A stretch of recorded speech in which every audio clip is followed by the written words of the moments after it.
minahan dito sa Zambia, Africa.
Ang trabaho ko po dito ay welder, pero wala po akong in situ galing sa Pilipinas.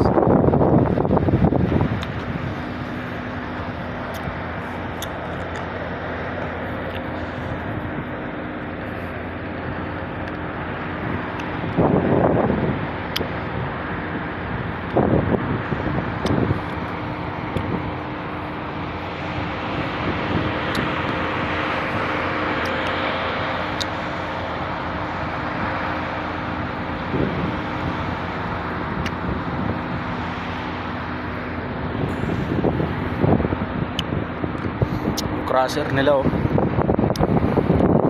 conveyor crusher, pero mula pa yan doon galing bago babagsak dyan. Tatakbo pupunta dito hanggang sa ball mill, kikilingin na dyan, tapos ipaprocess hanggang maging ginto at copper.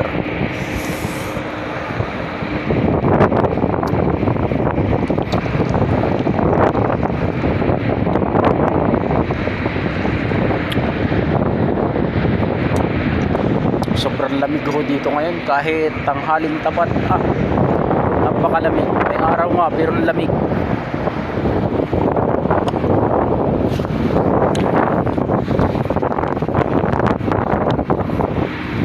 Break time namin. Ito ay alas 12:30 na.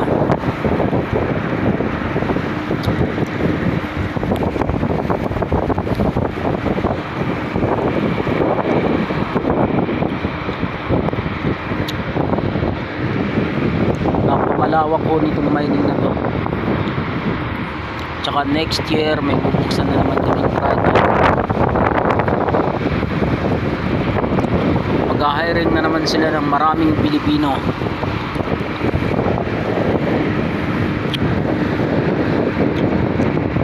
Kayo mga kaibigan ko dyan,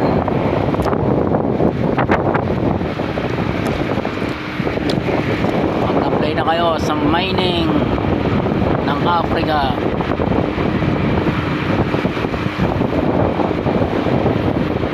Bukod sa mataas ang sweldo, alaga pa kayo ng inyong